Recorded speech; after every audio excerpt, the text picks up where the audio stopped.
আজকের জুমা পূর্ব সংক্ষিপ্ত আলোচনার বিষয়বস্তু সাহসী মুমিন আল্লাহর জন্য নিজেকে নিবেদিত করার 7টি আমল এবং দিক নির্দেশনা। যেই 7 আমলে একজন মুমিন আল্লাহর জন্য নিজেকে নিবেদিত করতে পারে, আর যখন আল্লাহর জন্য নিবেদিত করতে পারে আল্লাহ ওই মুমিনকে সাহসী হিসাবে কবুল করে নেন। সুবহানাল্লাহ।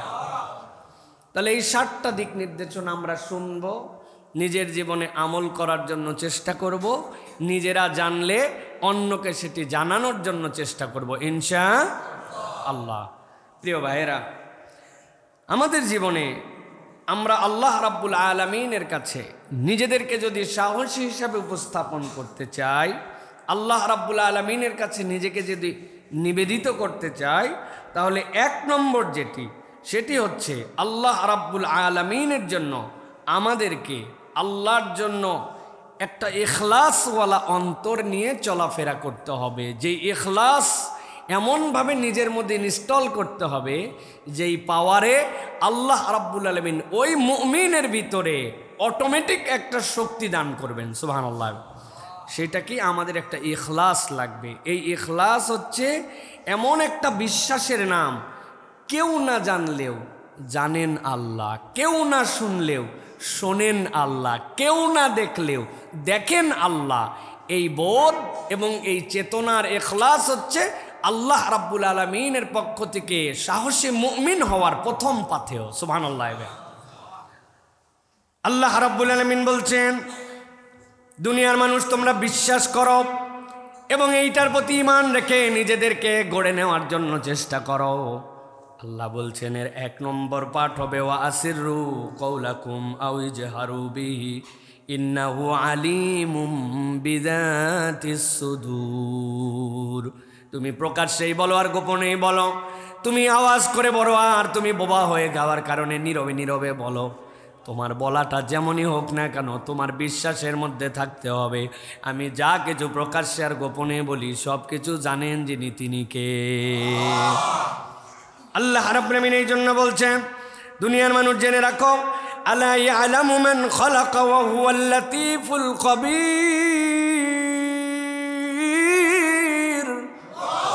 আল্লাহ বলছেন যিনি তোমাকে সৃষ্টি করেছেন, তুমি কি মনে করো তিনি জানেন না? বরং আল্লাহ বলছেন জেনে রাখো তিনি কেবল জানেনই না, তিনি সূক্ষ্মাতি সূক্ষ্ম বিষয়ে জ্ঞান রাখেন। মানুষ তার শরীরের বিষয়ে যদি ভাবে, এমন সূক্ষ্ম বিষয় আল্লাহ তার শরীরের মধ্যে দান করেছেন। যেই মানুষ আমি দাঁড়ায় আছে 3.5 হাত আমার হাতের মাপে, আমি দেখতে মাত্র 60 কেজি ওজন, আমি দেখতে এত ছোট্ট একটা অবয়ব নিয়ে দাঁড়ায় আছি, কিন্তু আল্লাহ এত পরিমাণ কোষ আমাদেরকে দিয়েছেন। ওই কোষগুলাকে আল্লাহ রাব্বুল আলামিন এক জায়গায় করে আমাকে বিল্ড করলেন। এই মানব কোষগুলাকে যদি একটার সাথে একটা জোড়া দেওয়া হয়, এই দুনিয়াকে চক্কর দিয়ে বেঁধে ফেলা যাবে। আল্লাহ এতগুলা কোষ এই 3.5 হাতের মধ্যে ঢুকাইছে। আল্লাহ বলছেন যিনি তোমাকে সৃষ্টি করলেন তুমি তার ব্যাপারে কি মনে করো? আল্লাহ বলছেন আমি রব্বুল আমিন নিজেই বলতেছি ওয়া হুয়াল লাতীফুল খবীর, তিনি সূক্ষ্মদর্শী সর্বজ্ঞ। বান্দা যখন নিজের মধ্যে এটা ঢুকায় ফেলতে পারবে, সে নিজে অনুভব করবে আমাকে কেউ একজন দেখেন, আমার সব বিষয়ে কেউ একজন খবরদারি করেন। বান্দা যখন ওই রবের কাছে নিজেকে নিবেদন করবে, সে মনে করবে আমি দুর্বল হয়ে নিবেদন করছি না, তার এই আত্মসমর্পণ তাকে শক্তিশালী বানায় দিবে। আল্লাহ রাব্বুল আমিন বলছেন ওয়াল্লাযী জাআলা লাকুমুল আরদা যালুলান ফামশু ফি মানাকিবিহা ওয়া কুলু মির রিজকি ওয়া ইলাইহিন নুশুর। আল্লাহ বলছেন দুনিয়ার মানুষ আমি তোমাদের জন্য পৃথিবীর পথকে সুগম করে দিলাম, তোমরা এর কাঁধে ভর করে চলো। দুনিয়ার বুকে তুমি চলছো, তুমি সেখান থেকে তোমার খাদ্য খাও, কিন্তু আল্লাহ বলছেন একটা কথা মনে রেখো, তোমাকে তার কাছে আবার পুনরুজ্জীবিত হয়ে ফেরত আসতে হবে।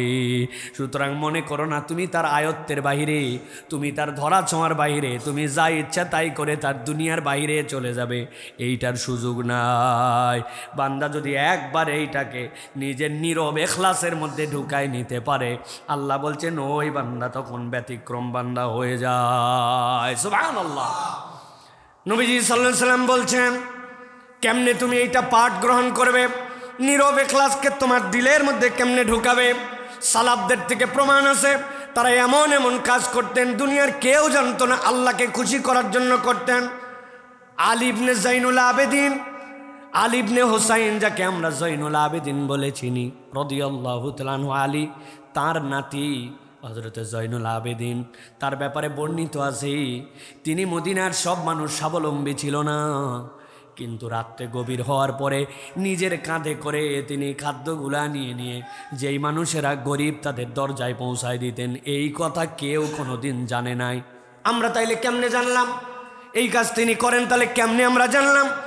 ইতিহাস সাক্ষ্য দিচ্ছে হযরত জৈনুল আবেদিন তিনি মানুষের দুয়ারে এমনভাবে পৌঁছায় দিতেন খাদ্য তার বাড়ির লোকেরা পর্যন্ত জানতে পারতো না, তিনি খাদ্যগুলা পৌঁছায় দেন। যেদিন জৈনুল আবেদিনের ইন্তেকাল হয়ে গেল, জানাজা হয়ে গেল, ওই দিন মানুষজন দেখলো আমাদের বাড়ির সামনে তো খাবার পৌঁছায় না, 7 দিন তো আর খাবার আসে না। তখন মানুষজন বুঝে ফেললো যেই লোক গোপনে খাবার দিত ওই লোকটা আর দুনিয়ায় নাই। জানাজা যখন দোয়ানো হয় তখন দেখা গেল তার কাঁধের উপরে কড়া পড়ে গেছে, পরিবারের লোক পর্যন্ত জানতো না। জলিলুল কদর একজন সালাফ, যিনি খয়রুল কুরুনের 3 নম্বর প্রজন্ম, হোসাইন রাদিয়াল্লাহু তাআলার সন্তান, তিনি পর্যন্ত নিজের কাঁধে করে ঢোয়াই দিয়েছেন। এইটা ছিল আল্লাহর জন্য ডেডিকেটেড, হৃদয় থেকে ইখলাস, যেটা দুনিয়ার কাউকে দেখানোর জন্য নয়। দেখেন একজন যিনি তার জন্য নিবেদিত হয়ে কাজ, এরকম কাজ যদি কেউ করে আল্লাহ তাকে কবুল করে নেন। নবীজি সাল্লাল্লাহু আলাইহি সাল্লাম বলছেন, ইন্নাল্লাহা লা ইয়ানজুরু ইলা সুওয়ারিকুম ওয়ালা ইলা আজসাদিকুম ওয়ালাকিন ইয়ানজুরু ইলা কুলুবিকুম ওয়া আমালিকুম। আল্লাহ রাব্বুল আলামিন তোমার শরীর দেখেন না কিরকম স্বাবলম্বী, কত শক্তিশালী, দেখতে কেমন, চাপদারি না হালকাদারি, সাদা না কালো, আল্লাহ এগুলো একটাও দেখেন না। আল্লাহ দেখেন বান্দার দিল আর বান্দার অন্তর। আল্লাহর জন্য দিল নিয়ে অন্তর নিয়ে কে এসেছিল, আল্লাহ ওইটাকেই কবুল করে নেন। সুবহানাল্লাহ। 1 কোটি টাকা আছে, দেয় না। আরেকজনের কাছে 2 টাকা আছে, 1 টাকা দিছে। আল্লাহ বলতেছেন, আল্লাহ অন্তর দেখেন, যে অন্তর নিয়ে আল্লাহর জন্য কে করছিল, দিল থেকে কে করছিল, আল্লাহ ওই অন্তরকে কবুল করে নেন। এই জন্য ইমানদারের সবচেয়ে বড় পাওয়ার আল্লাহর জন্য নীরব ইখলাসের মালিক হওয়া, যে ইখলাসে কাউকে চিনি না, যা করি আল্লাহর জন্য করি। সুবহানাল্লাহ বিহামদিহি।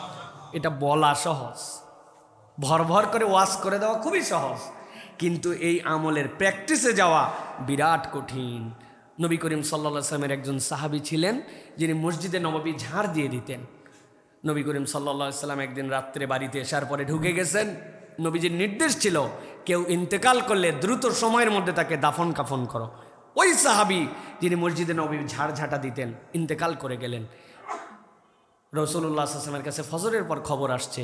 নবীজি বললেন, কই সে সাহাবী? বলি, ইয়া রাসূলুল্লাহ, আমরা তার দাফন কাফন করে ফেলছি। নবীজি আক্ষেপ করে বললেন, তোমরা আমাকে জানাওনি কেন?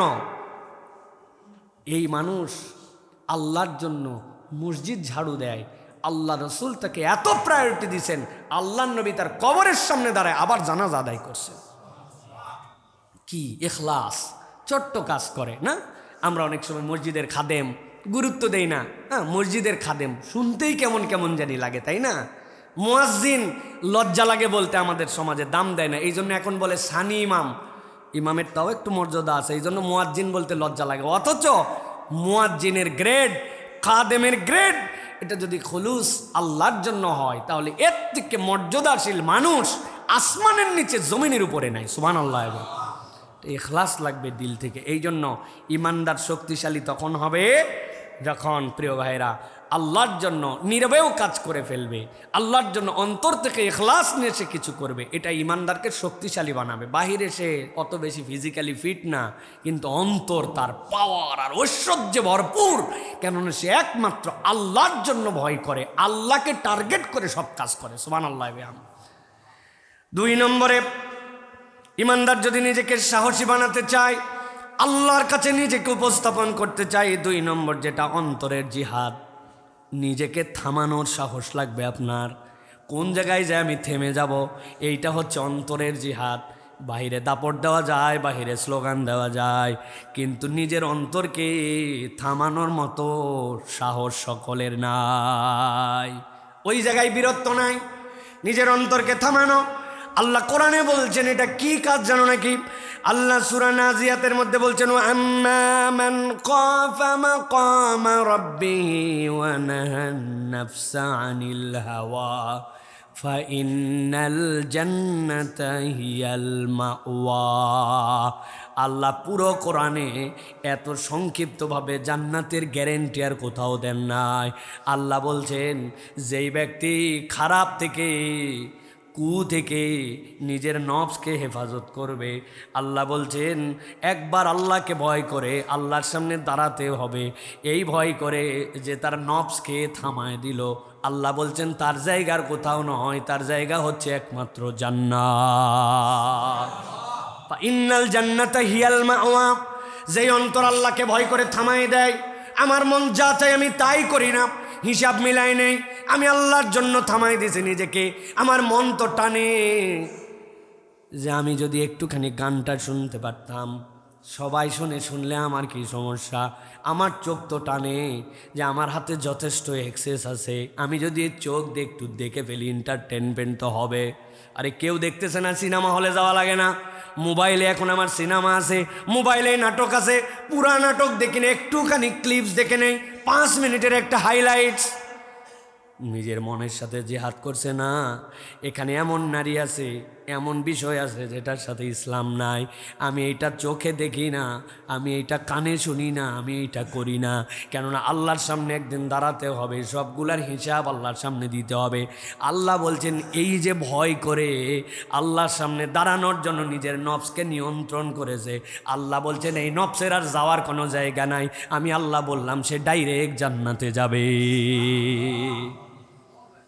এই জন্য অন্তরের জিহাদ এটা আমাকে খুব সাবধানতার সাথে অবলম্বন করতে হবে। আমি বহু জায়গায় বলেছি, 2টা জিনিস আমাদের ঠান্ডা মাথায় একটু নিয়ন্ত্রণের চেষ্টা করতে হবে। আমাদের জীবনে ইনপুট ডিভাইস আছে, প্রসেসিং আছে, আবার আউটপুট আছে। মানব জীবনের সবচেয়ে ইম্প্যাক্টফুল ইনপুট ডিভাইসের নাম হচ্ছে চোখ আর কান। আপনি মোবাইলের মধ্যে নাম্বার লিখতেছেন 017... এরপরে আপনি সবুজ বাটনে চাপ দিলেন, এই যে আপনি যা লিখলেন এটা ইনপুট দিলেন, সবুজ বাটনে আপনি চাপ দিলেন, এটাও ইনপুট দিলেন। এবার প্রসেসিং হলো, এই নাম্বারটা নেটওয়ার্কে পাঠালো, নেটওয়ার্ক থেকে প্রসেসিং হয়ে সেই জায়গায় আবার কল গেল, সেইটা আবার প্রসেস হলো, আপনার মোবাইলে আবার আসলো, আসার পরে সিগন্যাল যখন হয়ে গেল আপনি লাউড স্পিকার দিলেন, আপনি কথা এখন শুনতেছেন। ইনপুট দেওয়ার পর প্রসেসিং, এরপরে আপনার একটা আউটপুট। কম্পিউটারের ক্ষেত্রেও তাই, আপনি কিবোর্ডে লিখতেছেন, এটা আপনার জন্য ইনপুট। আপনি একটা পেন ড্রাইভ দিয়ে ঢুকাই দিয়েছেন কোনো একটা তথ্য, এটা আপনার জন্য ইনপুট। এরপরে ভিতরে প্রসেস হয়েছে, আপনি 2+2 আপনি এখানে চাপ দিয়েছেন কেবল, কিন্তু প্রসেসর দেওয়ার পরে আপনাকে আউটপুট আপনার মনিটরের মধ্যে আসতেছে, আপনার প্রিন্টার দিয়ে বের হচ্ছে, এগুলো হচ্ছে আপনার জন্য আউটপুট। এতগুলো এই জন্য বুঝালাম, এইগুলার যেরকম প্রসেসর থাকে, ইনপুট থাকে, আউটপুট থাকে, মানব জীবনের যতগুলো ইনপুট তার মধ্যে গুরুত্বপূর্ণ হচ্ছে চোখ আর কান। বান্দা যা কিছু দেখে প্রসেসরকে গরম করে ঠান্ডা করে চোখ আর কান। যখন বান্দা এই চোখ আর কানের উপরে হেফাজত করবার নিয়ন্ত্রণ করতে শুরু করবে, আল্লাহ তার প্রসেসরটাকে এত ঠান্ডা বানায় দিবেন, যত ঠান্ডা তত শক্তিশালী সেইটা।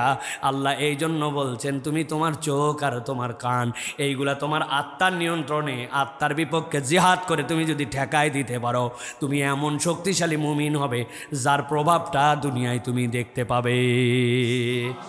আপনিও দেখেন, আমিও দেখি, অন্ধ হাফেজ দেখছেন ভাই, দেখছেন, আইরে মুখস্থ ক্ষমতা, যা শুনে তাই মুখস্থ হয়ে যায়, আছে না? অবাক তথ্য, হাতের মধ্যে টাকা নেয়, টাকা কেমনে চিনে না, কিন্তু বলে দিতে পারে। গায়ের সাথে আমার ইতিহাস আমার মনে আছে, আমি অন্ধদের সমাবর্তনে গেছি এক মাদ্রাসার মধ্যে, যাওয়ার পরে সেখানে প্রচুর অন্ধ। এই যে বাড্ডাতে আমাদের এখানে মাদ্রাসা আছে, যাওয়ার পরে এশার নামাজের সময় এক ছেলের সাথে আমার গায়ের মধ্যে গায়ে গুঁতা লাগছে। দেখার সাথে সাথে বলছে আপনি কে? আসসালামু আলাইকুম রহমতুল্লাহ। আমি চিন্তা করলাম কত ছেলের মধ্যে ঘোরাফেরা করতেছে, একজনকেও জিজ্ঞাসা করলো না আপনি কে, আসসালামু আলাইকুম, এমনি এমনি চলে। ওস্তাদকে বললাম ওস্তাদ বুঝলাম না তো, আমার সাথে ধাক্কা লাগা মাত্র কেমনে কি? বলে ওর শরীরের মধ্যে আল্লাহ এমন সেন্সর দিয়ে রাখছে হুজুর, ওর যত ছাত্র ভাই যত সহপাঠী সকলের গায়ের সেন্সরও চিনে, আপনার সাথে ধাক্কা লাগা মাত্র বুঝতে পারছে আপনি নতুন লোক, এই জন্য জিজ্ঞাসা করছে আপনি কে। কোত্থেকে পাইলো এটা? ইনপুট যেটা চোখ দিয়ে যায়, কান দিয়ে যায়, ওইটা বিশুদ্ধভাবে যায়, চোখের গুণা তার নাই। এই জন্য 2 নম্বরে, কোনো মানুষ যদি নিজেকে শক্তিশালী মুমিন বানাতে চায়, অন্তরের জিহাদ, নিজেকে থামানোর সাহস থাকা লাগবে। আমার চোখের গুণা, আমার কানের গুণা যদি কমে যায়, আমি 70% একজন ভালো মানুষ হয়ে যাব। কান দিয়ে শুনি নাই খারাপ কিছু, মুখ দিয়ে বলবো কি? আমি কার জন্য হুদায় গীবত করবো? আমি তো শুনি না এটা, আমি দেখি না এটা। তখন জিহ্বাও আপনার নিয়ন্ত্রণে চলে আসবে, তখন 90% প্রায় ক্লিয়ার। বাকি আত্মজৈবিক যে চাহিদা, যৌন চাহিদা, এটা নিয়ন্ত্রণ, আপনি 100% মুসলমান। আমাদের যত সালাফরা ছিলেন, আমাদের যত সাহাবাই কেরাম ছিলেন, তাবেঈ ছিলেন, তাদের যোগ্যতাই ছিল এই 4টা জায়গায়: চোখ, কান, জিহ্বা, লজ্জাস্থান। 4টা হেফাজত করছেন। তাদের ব্যাপারে বলছে এটা কি মানুষ না পাথর? তাদেরকে জেলের মধ্যে ঢুকায়া এইরকম উর্বশী রমণী পাঠাইছি, তাকায়ও না। নিয়ন্ত্রণটা কোথায়? এই 4টার নিয়ন্ত্রণে অন্তরে এমন শক্তিশালী হয়েছে, ওই অন্তর তার কথাই চলে আর আল্লাহ তাকে সহযোগিতা করে। অতএব সেখানে শয়তানের ক্রিয়াশীল হওয়ার সুযোগ। সুতরাং এটা আমাদেরকে মনে রাখতে হবে প্রিয় ভাইয়েরা। এই জন্য তিরমিজির হাদিসের মধ্যে আসছে, আল মুজাহিদু মান জাহাদা নাফসাহু ফি তাআতিল্লাহ। মুজাহিদ তো সে যে আল্লাহর নির্দেশ মানার জন্য নিজের অন্তরের সাথে জিহাদ করে। আমার মন যা চাইলো তাই করলাম, এইরকম মুসলমান কখনো সাহসী মুসলমান না। সে একটা কাপুরুষ বীরও মুসলমান। আমার মনকে যদি ইলা বানাই, তারপর আমার আল্লাহ কেমনে ইলা হলো? হ্যাঁ, গানও শোনে, কোরআনও শোনে, নাটকও দেখে, ওয়াজও দেখে, পর্দায়ও চলে, বেপর্দায়ও চলে। বিয়ের সময় বেপর্দা যায়, জানাজার বাড়িতে গেলে তখন পর্দা করে যায়। মানে 2 দিকেই আছে। এটা সাহসী মুসলিম না, এটা মুনাফিক চরিত্রের মুসলমান। ইমানদার চরিত্রের মুমিন, তার মধ্যে একটা স্বকীয়তা থাকবে, বীরত্ব থাকবে। লোকে কি বলবে? বয়স এখনো হয় নাই, এই জন্য এখনো মুখে দাড়ি ওঠে নাই। ওনার বয়স 35 পার হয়ে গেছে। আল্লাহ দাড়ি দিয়েছিল 16 বছরে, ওনার 35এও দাড়ি হয় নাই, এখন উনি মহিলার চরিত্রে আছে। এটা কি ভালো মুসলমান নাকি? অন্তরের সাথে তার জিহাদই নাই, তার কোনো পরীক্ষা নেই। কয় আমার দাড়ি সাদা হয়ে গেছে, বয়স কম, এই বয়সে দাঁড়িয়ে রাখলে মানুষে কি বলবে? আরে মানুষে কি বলবে? ওটা তো মানুষ না। আল্লাযী ইউওয়াসবিসু ফি সুদুরিন নাস, ওটা মানুষরূপী শয়তান, ঠিক না? যদি মানুষ হতো তাহলে তোমাকে কল্যাণের দিকে ডাকতো। মানুষ না, দেখতে মানুষ, আসলে শয়তান। এই জন্য আপনাকে জিহাদ করতে হবে। এই জিহাদের জন্য এই কথা শুনতে হয়, দ্বীনের দিকে থাকতে হয়। তাহলে আল্লাহ রাব্বুল আলামিন আমার অন্তরে স্পিড দিবেন। এটা ফাযাক্কির ফাইন্না যিকরা তানফাউল মুমিন, এই জিকিরের দ্বারা আপনার অন্তরের মধ্যে সাহস আল্লাহ রাব্বুল আলামিন ঢুকাই দিবেন। পরিবর্তন এখান থেকে হওয়া শুরু হবে। 3 নম্বরে, অন্তর তো আল্লাহ রাব্বুল আলামিনের জন্য নিবেদিত করলাম। সাহসী মুমিনের 3 নম্বর গুণাগুণ কি হবে? আল্লাহ বলছেন সাহসী মুমিনের 3 নম্বর গুণাগুণ হবে, একা হয়ে যেতে পারে। পুরা পৃথিবী একদিক, সে একা একদিক, কিন্তু সে একা হলেও হকের পক্ষে থাকবে, কখনো হক থেকে বিচ্যুত হবে না। আল্লাহ রাব্বুল আলামিন কুরআনুল কারীমের মধ্যে বলছেন, ইয়া আইয়ুহাল্লাযীনা আমানু কুনু কওয়ামিনা লিল্লাহি শুহাদা বিল কিসত ওয়ালা ইয়াজরিমান্নাকুম শানাআনু কওমিন আলা আল্লা তা'দিলু ই'দিলু হুয়া আকরাবু লিত্তাকওয়া। ইমানদারের চরিত্রই হবে সে ইনসাফ এবং আদালতের পক্ষে থাকবে। আমার দলের লোক, আমার পরিচিত লোক, আমি একটু ফেভার করলাম, আল্লাহ বলছেন খবরদার খবরদার, আপনজন, নিকটাত্মীয়, পরিচিত, দলের লোক, পার্টির লোক, কাছের লোক, চিনি, এইরকম কোনো কিছুতে যেন তোমাদেরকে বিচারের ক্ষেত্রে প্রভাবিত না করে। আল্লাহ ডাক দিয়ে বলতেছেন, ই'দিলু, তোমরা আদালত কায়েম করো, ইনসাফ কায়েম করো, জেনে রাখো হুয়া আকরাবু লিত্তাকওয়া, ইনসাফ কায়েম এটাই হচ্ছে খোদাভীতি। যার মধ্যে ইনসাফ নাই তার মধ্যে খোদাভীতি নাই। আল্লাহ রাব্বুল আলামিন উদাহরণ দিয়েছেন সাহাবায়ে কেরামের জীবন থেকে। উহুদের যুদ্ধ শেষ হয়ে গেল, 100% মুসলমানরাও বিজয় লাভ করে নাই, 100% কাফের মুশরিকরাও বিজয় লাভ করে নাই। আবু সুফিয়ানের দল চিন্তা করলো অন্তত 70 জনের মতো মেরেছি, যারা বদরের যুদ্ধে আমাদেরকে মারছিল তার মধ্যে বহুত মানুষজনকে শেষ করে দিয়েছি, আল্লাহ নবীর দন্দন মোবারক শহীদ করে দিয়েছি, মদিনার মধ্যে কান্নার রোল এনে দিয়েছি, যা হয়েছে এই পর্যন্তই যথেষ্ট, চলো তাবুনিয়া আমরা চলে যাই। কিন্তু মক্কার কাছাকাছি অর্ধেক রাস্তায় যাওয়ার পর আবু সুফিয়ানের মনে হলো আর একটু যুদ্ধ করলেই, আর একটু ফাইট করলেই ওদেরকে তো নাস্তানাবুদ করে দেওয়া যেত, কেন আমরা পুরা বিজয় না নিয়ে চলে যাচ্ছি। একদল বলতে শুরু করলো, মক্কায় পৌঁছানোর পরে আপনাকে যদি জিজ্ঞাসা করে জিতে আসছেন না হারে আসছেন, আপনি বলবেন ড্র করে আসছি। এ আবার কেমন কথা? জিতেনও নাই হারেনও নাই, এটা ড্র কোনো যুদ্ধের হিসাব বলো নাকি? তাহলে আপনাদের কি করা লাগবে বলো, আবার চলো যাই এবার মোহাম্মদের দলকে এই সুযোগেই নাস্তানাবুদ করে দিব।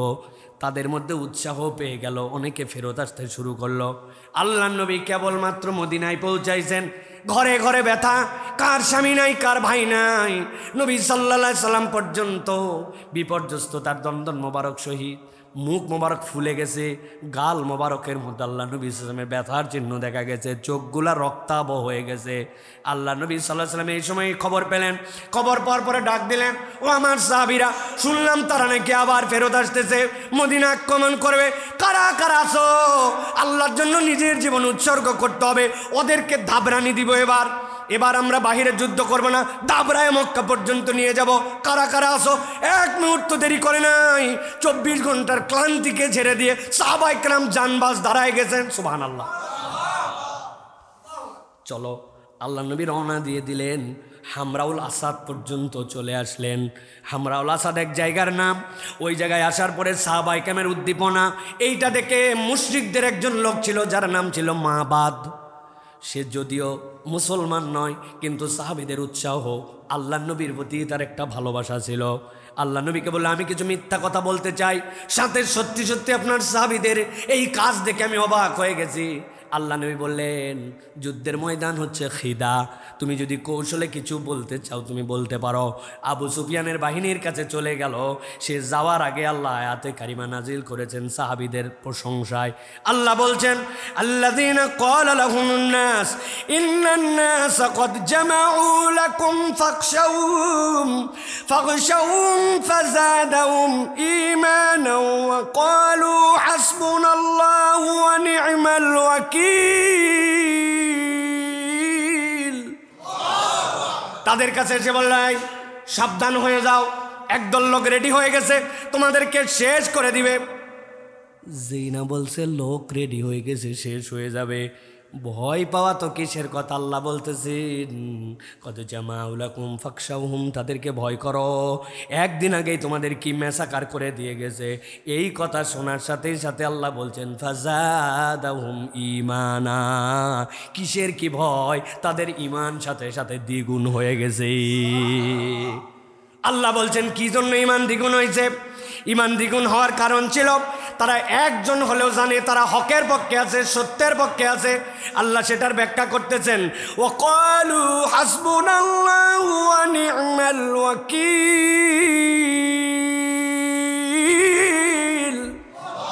তারা বলতে শুরু করলো, হাসবুনাল্লাহ, রাষ্ট্র দিয়ে কি করব, জনসংখ্যা দিয়ে কি করব, অভিভাবক হিসাবে আমার আল্লাহ আমার জন্য যথেষ্ট। আমার বিপক্ষে 1 লক্ষ লোক আছে না 1000 আছে, দেখার সময় নাই, আমি সত্যের পক্ষে আছি, এটাই হচ্ছে আমার ইমানের পাওয়ার। সুবহানাল্লাহ। এই সাহাবীদের উদ্দীপনায় মা বাদ যায় বলল, মার তো বেশি খাও নাই, কয়জন মারছো? কিন্তু এদের যে স্পিড দেখলাম 24 ঘন্টার মধ্যে, এইবার তোমাদেরকে ওই 70 জনের বদলে একজনেরও বাঁচাবে না, ঘরে ঘরে যাই শেষ করে দিয়ে আসবে, বাঁচতে চালে বাড়ির যা। ওরা ভয় পেয়ে গেছে এই কথা শুনে। এই কথা শুনে সব চলে গেল। আল্লাহ নবী এরপরে ওই হামরাউল আসাদ থেকে ফেরত চলে আসলেন। আল্লাহ প্রশংসা করেছেন, ইমানদাররা লোক দেখে না, ভয় পায় না, কেননা সে তাওয়াক্কুল করে একমাত্র আল্লাহতে। সুবহানাল্লাহ।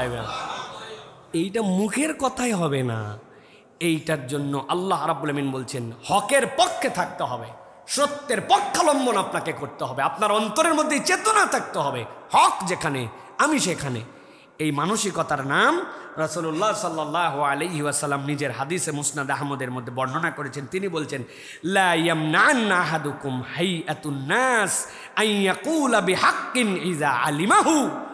কোনো ক্ষেত্রে যেন কোনো মানুষকে ভয় করে, কিচ্ছুকে ভয় করে, তুমি যদি সত্য জানো সেটাকে প্রকাশ করে দিতে যেন দ্বিধা করো না। তুমি যেন সত্যের পক্ষে জানান দিয়ে দিবা যে আমি সত্যের পক্ষে, এরপরে যা হয় হবে। এই জন্য প্রিয় ভাইয়েরা, আমাদেরকে নিজেদেরকে সত্যের পক্ষ অবলম্বন করতে হবে। ইমাম আজম আবু হানিফা রহমতুল্লাহ আলাই, তাকে বলছে আপনি রাষ্ট্রের কাজী হয়ে যান। তিনি বলছেন না, এইখানে বসলে আমি জানি শাসকের অনুগত হয়ে রায় দিতে হবে। আমি ইমাম, আমি কখনো এই পদ নিব না। তাকে জুলুম করেছে, জেলের মধ্যে রাখছে, বেত মারছে, চাবুক মারছে, একাই হকের পক্ষে থাকছেন, কিন্তু কখনো সত্যের কাছে মাথা নমনীয় করেন নাই। এটা হচ্ছে ইমানদারের চরিত্র। সুবহানাল্লাহ।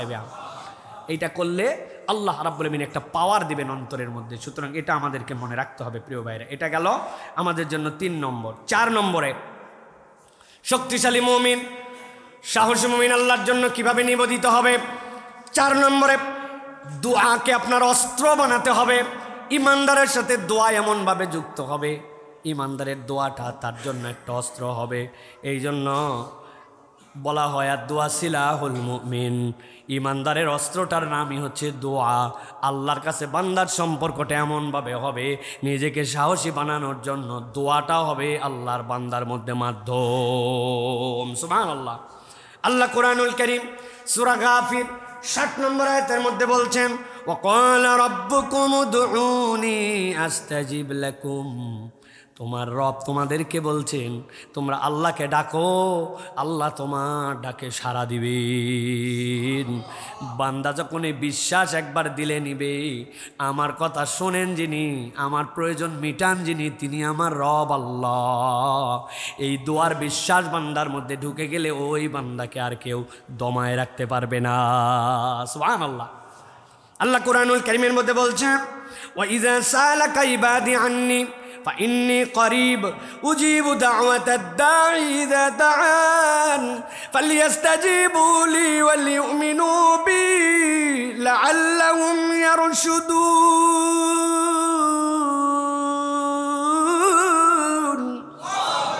আল্লাহ বলছেন, ও দুনিয়ার মানুষ, আমার বান্দা যখন জিজ্ঞাসা করে আমার ব্যাপারে, আল্লাহর ব্যাপারে জিজ্ঞাসা করে, আল্লাহ বলছেন নবী আপনি বলে দেন আমি তার বান্দার কাছে আছি, আমি আমার বান্দার থেকে দূরে নই। আল্লাহর করিব মানে আল্লাহ কিভাবে করিব আল্লাহ জানেন, কিন্তু আল্লাহ বলছেন আমি আমার বান্দার থেকে দূরে নয়। উজিবু দাওয়াতাদ দাঈ ইযা দাআন, এইটার ব্যাখ্যা এত চমৎকার, এত চমৎকার। আল্লাহ বলছেন একটা আমার বান্দা যখন একটা সিঙ্গেল দোয়াও করে, আমার বান্দা সিঙ্গেল একটা আবদারও করে এই দুনিয়ার যে কোনো প্রান্ত থেকে, আল্লাহ বলছেন তার একটা আবদারের জবাব যিনি দেন তিনি হচ্ছেন তার রব, তিনি আল্লাহ। আল্লাহ এই জন্য বলছেন বান্দা জেনে রাখো, নিঃসন্দেহে তোমাদের জন্য বিশ্বাস করা এটা কর্তব্য। কি বিশ্বাস করবে? ফালিয়াস্তাজিবু লি ওয়ালিউমিনু বি, তিনি আমার জবাব দেন।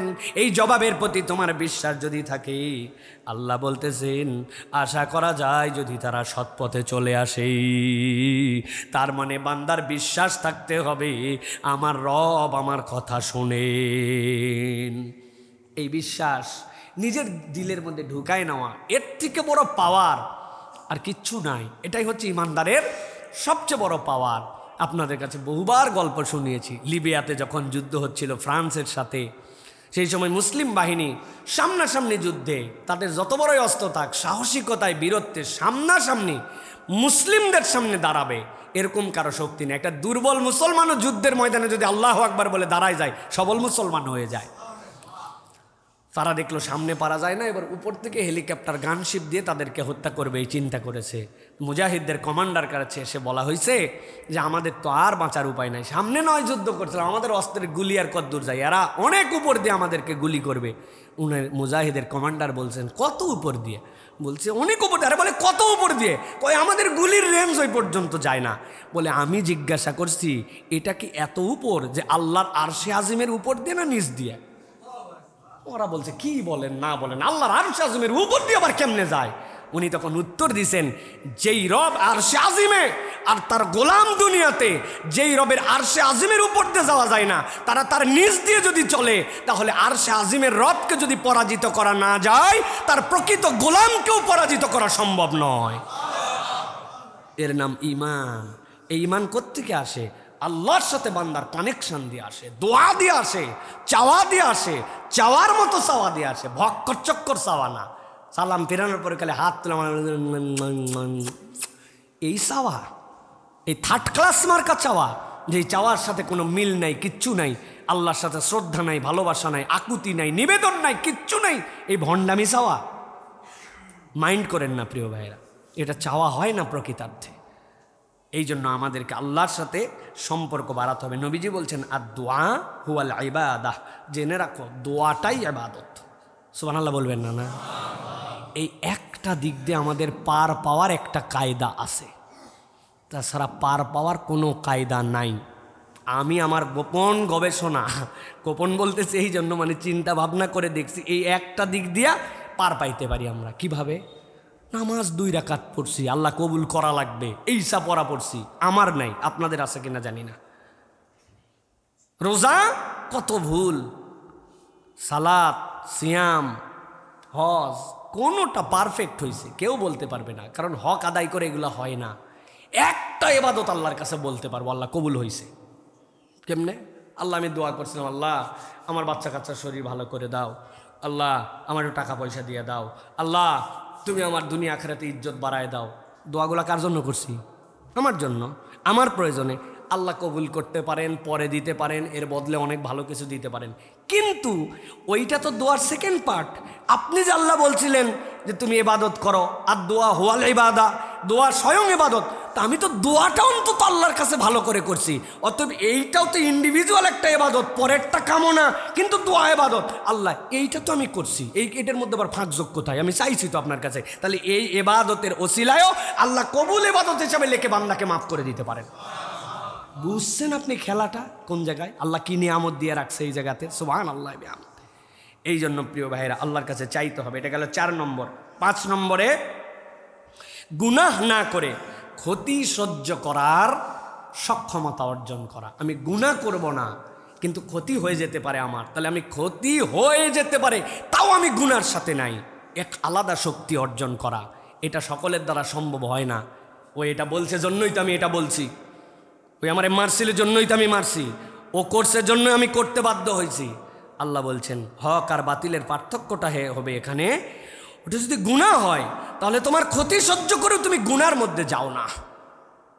আল্লাহ রাব্বুল আলামিন বলছেন, ওয়া ইয়াত্তাকিল্লাহা ইয়াজআল লাহু মাখরাজা, আল্লাহকে ভয় করেছ, ঠান্ডা মাথায় তুমি নিজের ক্ষতিও সহ্য করে নিছো। আল্লাহ বলছেন টেনশন করো না, ইয়াজআল লাহু মাখরাজা, আমি আল্লাহ চ্যালেঞ্জ দিলাম, তোকে বের করার একটা রাস্তা আমি দিয়ে দিব। ওয়ারযুকু মিন গায়রি লা ইয়াহতাসিব, তুই চিন্তা করতে পারবি না, তুই মনে করছিস ক্ষতি হয়ে যাচ্ছে, কিন্তু এমন জায়গার থেকে রিজিক দিব গুনে গুনে শেষ করতে পারবি না।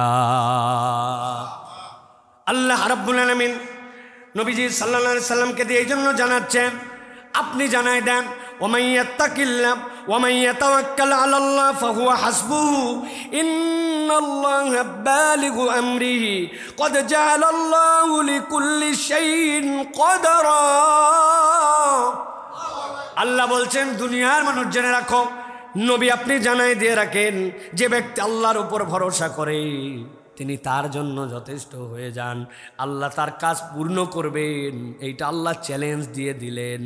আল্লাহ সব কিছুর জন্য একটা পরিমাণ স্থির করে রেখেছেন, আল্লাহর পরিমাণকে অতিক্রম করতে পারে না। আল্লাহর পরিমাণ অতিক্রম করতে পারে, এগুলোর প্রমাণ তো আমাদের চোখের সামনে কিছু কিছু হয়ে গেছে না ভাই? চোখের সামনে আমাদের প্রমাণ হয়ে গেছে এইগুলা। আল্লাহ সব কিছুর জন্য একটা পরিমাণ নির্ধারণ করে রাখেন। আল্লাহর উপর ভরসা করলে দেশে কত লিডার মরে গেল, কত লোক 50 বছর কাজ করে গেল, তার কবর বছরে একদিন ধুয়ে মুছেও সাফ করার জন্য যায় না। আর 1-1.5 বছর একটা লোক ইসলামের পক্ষে কথা বলল, ছোট্ট একটা 32 বছরের বাচ্চা ছেলে, সেই ছেলেকে 2 বছর আগে ঠিকমতো কেউ চিনত না, কিন্তু তার ডেডিকেশন, তার আল্লাহর জন্য নিবেদন, খুলুসিয়াত ওই ব্যক্তিকে এমনভাবে করেছে রাত দিন 24 ঘন্টা জানাজায় আসতে পারে নাই, কিন্তু তার কবরে দোয়া করার জন্য সিরিয়াল পড়ে আছে। হাদির কথা ভুলে গেছেন আপনারা? 22 দিন হয়ে গেল আজকে তার মৃত্যু। আজ পর্যন্ত আমাদের প্রশাসন ঠিক করে বলতে পারলো না যে ঘটনাটা কি। এমন অথর্ব এক প্রশাসন নিয়ে আমরা এই দেশে এখন অবস্থান করতেছি। কেন দাবি করতে হবে প্রত্যেক দিন যে তার বিচার করতে হবে? আমার জিজ্ঞাসা, রাষ্ট্রপ্রধান যেই প্রোগ্রামে আসে, রাষ্ট্র যেটাকে অন করে, রাষ্ট্র যেহেতু এটাকে আমলে নিছে, তাহলে প্রত্যেক দিন নির্ধারিত একটা সময় দেন যে বিকাল 3টা, সন্ধ্যা 7টা, সকাল 11টায় রাষ্ট্রের পক্ষ থেকে প্রত্যেক দিনের আপডেট দিয়ে একটা ব্রিফিং হবে। তাহলেই তো জনগণ বুঝতে পারে যে আলহামদুলিল্লাহ বিচার হচ্ছে। আপনারা মনে করতেছেন আবার লোকজন, বেকুব লোকজন মিশামিশি নিজেকে জাগায় রাখার জন্য এরা বোধহয় বিচারের দাবি করতেছে। আপনারা যা ভাবতেছেন তা নয়। আপনার কাছে যে বলতে পারে না, কিন্তু মানুষের দিলের কথা শুনলে বুঝতেন প্রত্যেকটা মানুষ আপনাদের সকল কাজ নিয়ে ছি ছি করে, ঘৃণা জানায়, বলতে পারে না, ঠিক না? কেননা আজকে 22 দিন হলো আপনারা ব্রিফ দিতে পারেন নাই। কোথার থেকে কে বলে পালায় গেছে, আবার কোথার থেকে বলে পোস্ট করে দিবে, আবার কোথার থেকে বলে অমুকে মারার নির্দেশ দিছে, তুমুকে মানাইছে, এআই দিয়ে ভিডিও বানায় সেটাকে প্রচার করেন। আপনাদের অনেক কিছু থাকে যে এইগুলো পোস্ট থেকে নামায় দেন, যে এইগুলো বন্ধ করে দেন, আইডি থেকে ডিলিট করে দেন, আর এই সকল ফেক ভিডিও আপনারা সেটাকে বাজারে রাখেন। মানুষের সন্দেহ তখনই বাড়ে যে আসলে কি বিচার করতে চান, নাকি হাদিকে মানুষের অন্তর থেকে ভুলাই দেওয়ার পায় তারা করতেছেন। আমরাও বলে দিতে চাই, আপনি আপনার কৌশলে ভুলাতে পারেন, বিচার নাও হতে পারে, আল্লাহ তো বিচার করবেনই। তবে এটা জেনে রাখবেন, এই হাদিকে আল্লাহ কবুল করেছেন। আগামী 100 বছর এই প্রজন্ম হাদির কথা মনে রাখবে ইনশাআল্লাহ। ইনশাআল্লাহ এত সহজ না এটা ভুলাই দেওয়া। যেই লোক দিলে ঢুকছে আপনি ভুলাবেন কেমনে? আমার আল্লাহ পছন্দ করে। জিব্রাইলকে ডাক দে, বলছে জিব্রাইল আমি পছন্দ করছি। জিব্রাইল বলে সব ফেরেশতাকে বলছে আল্লাহ পছন্দ করছে, তোমরাও করো। এরপরে মানুষের অন্তরের মধ্যে প্রভাব ঢুকায় দেওয়া হয়। যার অন্তরের মধ্যে কেউ ঢুকে যায়, তারে বাহির দিয়ে আপনি কি করবেন? কি করবেন আপনি? এই জন্য আমরা বলতে চাই, প্রশাসন যদি স্টেপ নিত যে আজকে পর্যন্ত এইটা আপডেট, এই পর্যন্ত আমরা করেছি, মানুষ তাহলে বুঝতো। কিন্তু আপনারা এমন সকল কাজের মধ্যে প্যাঁচ লাগায় ফেলছেন, মনে হচ্ছে এটা কোনো আইটেমই না। যাদের রক্তের উপরে দাঁড়ায়া, যাদের আত্মত্যাগের উপরে দাঁড়ায়া, যাদের কথার উপরে দাঁড়ায়া আজকে আপনারা বসে আছেন, আপনাদের লজ্জা হওয়া উচিত যে আপনারা এইটুকু অন্তত করতে পারেন নাই যে 22 দিন 22 জন দায়িত্বশীল এসে ব্রিফিং করছেন যে আমাদের আপডেট এই পর্যন্ত, জানি কিছু কাজ হচ্ছে, কি হচ্ছে সেটা জানান না কেন? ঠিক কিনা? যে হাদি চত্বর, যেটা ওই হাদি চত্বরে এসে আপনাদের প্রত্যেকদিন প্রেস ব্রিফিং করা উচিত ছিল। তাহলে মানুষ বুঝতো যে আপনাদের এটা প্রায়োরিটি কোনটা। প্রায়োরিটি আপনাকে বুঝতে হবে। প্রায়োরিটি না বুঝলে মানুষের থুতু নিয়ে যেতে হবে। যারা আপনাদেরকে মাথায় তুলছিল তারা আপনাদেরকে পায়ের নিচে নামায় ফেলছে ইতিমধ্যে, ঠিক কিনা? তো আমরা দায়িত্বহীন কোনটা বলতে চাই, হাদিকে মুছে দেওয়া যাবে না ইনশাআল্লাহ। বিচার হলেও মোছা যাবে না, বিচার না হলেও মোছা যাবে না। কিন্তু বিচার করে আপনি হকের পক্ষে আসেন কিনা এটা আপনাকে প্রমাণ করতে হবে।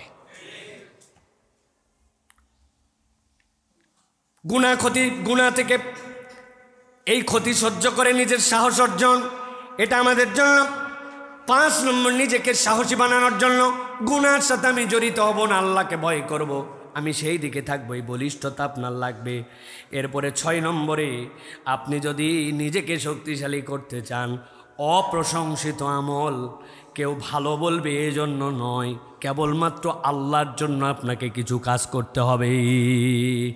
লোকে বলবে এই জন্য নয়, অপ্রশংসিত, কেউ প্রশংসা করে না, যেই কাজের কোনো মিডিয়া কভারেজ নাই, বড় প্রচার নাই, কিন্তু আপনি এরকম একটা কাজ করছেন, এটা আপনাকে শক্তিশালী করে তুলবে। খবর নিছেন অমুক একজন বিবাহ উপযুক্ত কন্যা আছে, বেচারি যেভাবে আয়োজন করতে হয় পারছেন না, আপনি কষ্টমষ্ট করে অ্যারেঞ্জ করে এর কাছে তার কাছে বলে তার জন্য একটা ব্যবস্থা করে দিছেন। কেউ একজন ক্ষুদ্র একটা কয়েকটা টাকা দিলে একটু স্বাবলম্বী হতে পারে, একটা ঋণে আটকায় গেছে, তার কাছে 5,000, আপনার কাছে এটা কোনো ব্যাপার না, কিন্তু ওই 5,000 তার কাছে 5,000 কোটি টাকার সমান।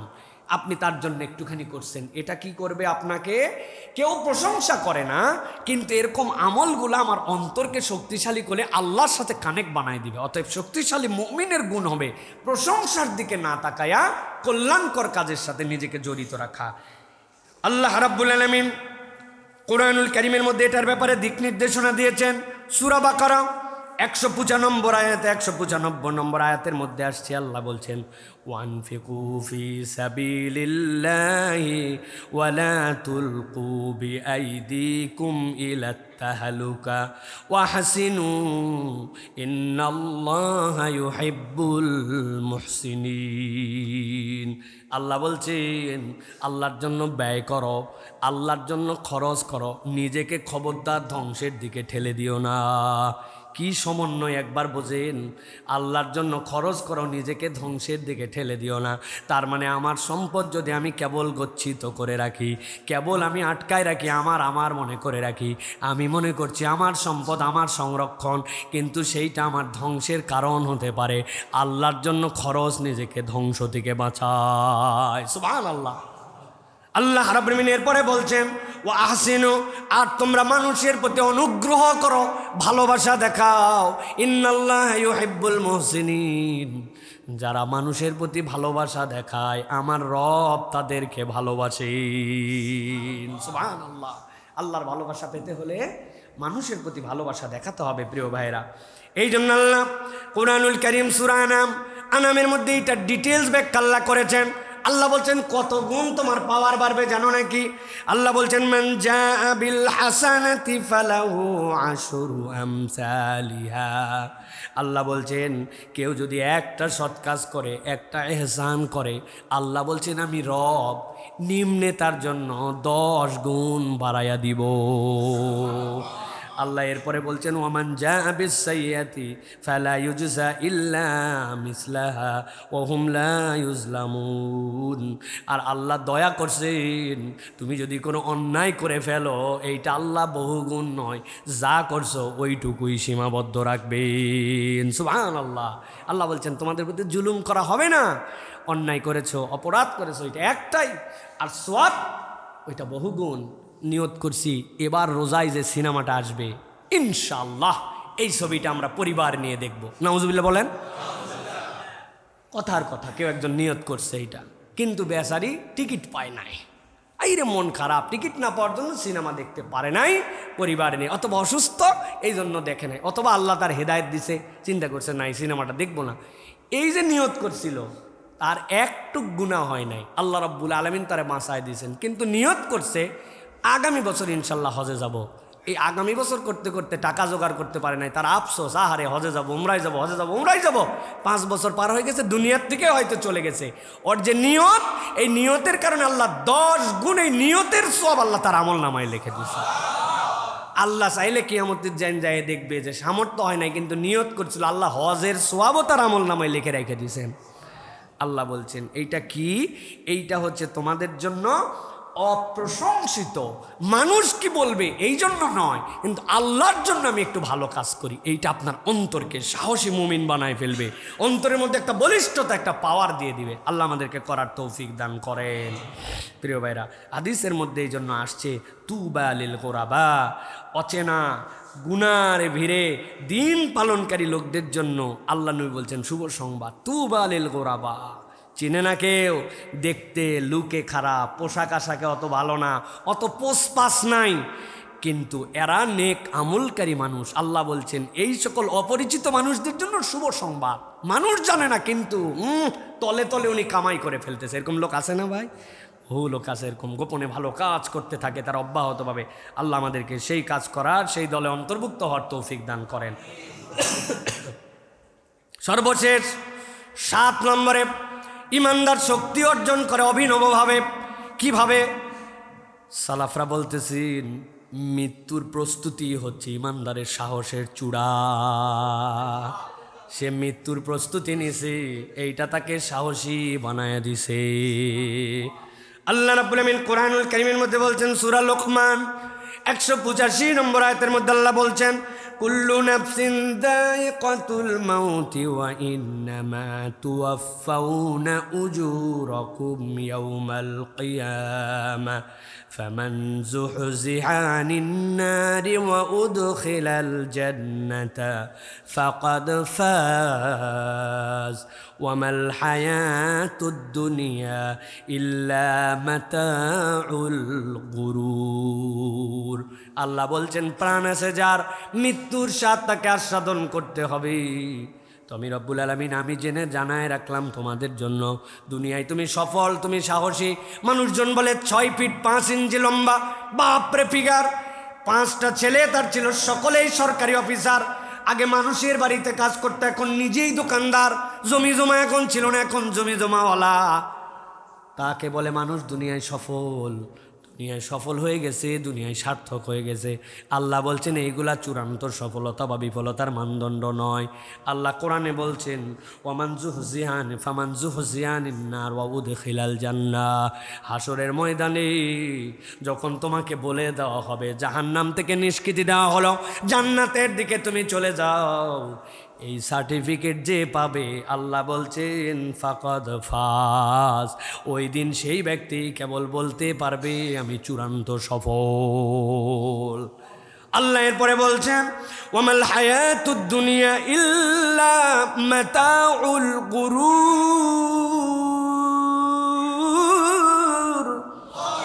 আল্লাহ বলছেন দুনিয়ার সম্পদ, দুনিয়ার পার্থিব জীবন এটা ধোঁকা ছাড়ার কিছুই নয়। তাহলে ইমানদার বুঝে ফেলছে দুনিয়ার জীবন আমার জন্য ধোঁকা, নানান ফাঁদে ফেলে আমাকে ফাঁসায় ফেলতে চায়। সালাতের সময় দোকানদারি বেড়ে যায়, হ্যাঁ, ইনভেস্ট করার জন্য লোভ দেখায়। আরে সামাজিক কারণে, এখন অর্থনৈতিক কারণে একটু সুদে টাকা নেওয়া লাগে, তাছাড়া হয় না, এখন লোভ দেখায়। কিন্তু তো বুঝছে দুনিয়ার জীবন তো আল্লাহ বলছেন ধোঁকা।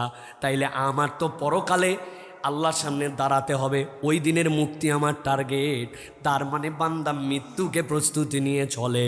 যেই বান্দা একবার মৃত্যুর প্রস্তুতি নিয়ে চলে, দুনিয়ার ধোঁকার তাকে গাফেল করতে পারে না। দেখতেছে মৃত্যুর প্রস্তুতি নেয়, কিন্তু আসলে সে তখন বীর পুরুষ হয়, ঠিক কিনা? মুজাহিদদের সামনে বাকিরা টিকতে পারেনি কেন? দুনিয়ায় তারা দেখতো বেঁচে থাকলে যুদ্ধলব্ধ সম্পদ পাবো, বাকি জীবনটা এসে চালাবো। লোকে বলবে বীর উত্তম, লোকে বলবে বিরাট বড় খেতাবওয়ালা গাজী। আর ইমানদার চিন্তা করে ওরে আল্লাহ, মরা তো লাগবে, শহীদি মৃত্যু পাইলে বিচার আসার নাই, তাহলে আমার এখন তাড়াতাড়ি কেমনে মৃত্যু হয় সেই টার্গেটে আমি সামনে যাচ্ছি। এই জন্য মুজাহিদদের সামনে বাকিরা টিকতে পারে নাই। আমরা মৃত্যুকে আলিঙ্গন করি আর তারা মৃত্যু থেকে বাঁচে, ঠিক কিনা? এই জন্য মৃত্যুর প্রস্তুতি নিয়ে চলা সাহসের চূড়া। ইমানদার মৃত্যুর প্রস্তুতি নিয়ে চলে, আমি রেডি আছি আল্লাহ, আমি তোমার জন্য রেডি আছি। এই কথা বলা 1 কোটিতে একজনের জন্য কঠিন, ঠিক কিনা? আর সাহাবায়ে কেরাম প্রত্যেকে এটা বলতে পারতেন, রেডি, আমরা রেডি, আল্লাহর জন্য আমরা রেডি। সুবহানাল্লাহ। অতএব প্রিয় ভাইরা, 7টা পয়েন্ট আবার একটু রিভাইজ করে দেই। একটা হচ্ছে নীরব ইখলাস, কেউ না জানলেও আল্লাহ জানেন, এই বিশ্বাসটা আমাদের মধ্যে অর্জন করতে হবে। 2 নম্বর অন্তরের জিহাদ, নিজেকে থামানোর সাহস। 3 নম্বরে একা হলেও হকের পক্ষে থাকা। 4 নম্বরে দোয়াকে অস্ত্র বানানো। 5 নম্বরে গুনাহ না করে ক্ষতি সহ্য করার অভ্যাস। 6 নম্বরে অপ্রশংসিত আমল, ভালোবাসা, কেউ ভালো বলবে এই জন্য নয়, আল্লাহর জন্য করা। এরপরে যেটা বলেছি আপনাদের জন্য 7 নম্বরে মৃত্যুর প্রস্তুতি, সাহসের চূড়া। সুতরাং একজন সাহসী মুমিন যে সকল পরিকল্পনায় আল্লাহর সামনে নিজেকে নিবেদন করে সাহসী হতে পারে, এই 7টা বিষয় আল্লাহ যেন আমাদেরকে দান করেন।